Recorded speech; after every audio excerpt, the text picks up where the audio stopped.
আসসালামু আলাইকুম, welcome back to my cooking studio by Sumi. আজ আমি আপনাদের ভিন্নধর্মী একটা ভর্তার রেসিপি শেয়ার করব। যারা বিশেষ করে কাঁচা রসুন খেতে পছন্দ করেন তাদের জন্য আমার এই আজকের রেসিপি।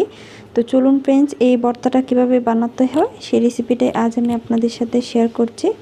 তো তার জন্য প্রথমে আমি এখানে 2টি আম নিয়ে নিয়েছি, কাঁচা আম। আর এখানে আমি ধনিয়া পাতা কুচি নিয়েছি, আর রসুন নিয়েছি, আর নিয়েছি কাঁচামরিচ।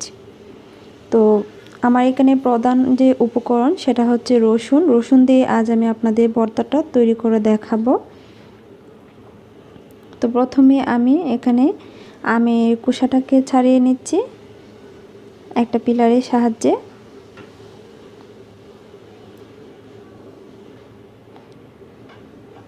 তো খোসাটা ছাড়ানো হয়ে গেলে এখন আমি আমটাকে গ্রেট করে নেব।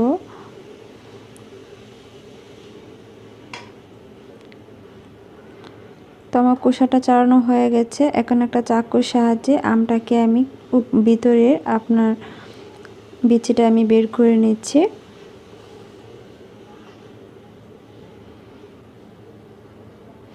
তো এখন এই গ্রেটারের সাহায্যে আমি এটাকে গ্রেট করে নেব। আপনাদের হাতের কাছে যদি আরও চিকন কোনো গ্রেটার থাকে আপনারা চাইলে সেই চিকন গ্রেটার দিয়েও কিন্তু এই আমটাকে গ্রেট করে নিতে পারেন।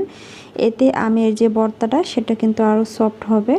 তো আমার হাতের কাছে যে গ্রেটারটা আছে সেই গ্রেটারটা দিয়েই কিন্তু আমটাকে আমি ভালোভাবে গ্রেট করে নিচ্ছি। তো এটা আমার গ্রেট করা হয়ে গেছে। এখন আমি আপনাদের হাতে নিয়ে একটু দেখিয়ে দিচ্ছি। আপনারা দেখতে পাচ্ছেন এটা কিন্তু মাঝারি সাইজের, একটু মোটা সাইজের হয়েছে। তো বাকি যে আমটা আছে সেটাকেও আমি গ্রেট করে নিচ্ছি এভাবে। তো এই আমটাও আমার এটা গ্রেট করা হয়ে গেছে। তো সবগুলো আমের টুকরো আমি এভাবে গ্রেট করে নিয়েছি। আপনারা দেখতে পাচ্ছেন এটা আমার গ্রেট করা নেওয়া হয়ে গেছে। এখন আমি এখানে ভর্তাটা তৈরি করার জন্য প্রথমে আমি এখানে রসুনটা দিয়ে দিচ্ছি।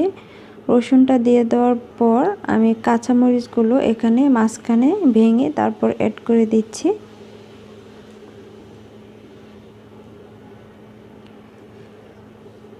তো এখন আমি এখানে ছোটো একটা শিলের সাহায্যে আমি এটাকে ভালোভাবে ভেঙে নিচ্ছি। এতে কিন্তু খুব সুন্দরভাবে আপনার শিল দিয়ে কিন্তু আপনার এটা করলে খুব ভালোভাবে কিন্তু সফট হয়।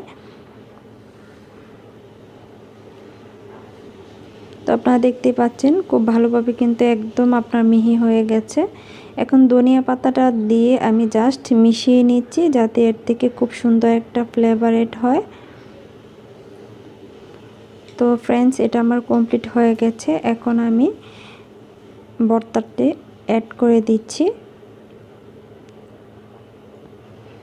আপনারা চাইলে শুকনো মরিচ দিয়েও কিন্তু এই ভর্তাটা বানাতে পারবেন। হাফ চা চামচের মতো বিট লবণ দিয়ে দিচ্ছি।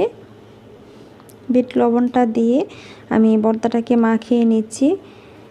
আমরা যে রেগুলার যে লবণটা খাই সেই লবণের চেয়ে কিন্তু বিট লবণটা দিলে ভর্তার টেস্টটা খুব ভালো আসে। চেষ্টা করবেন বিট লবণটা দেওয়ার জন্য।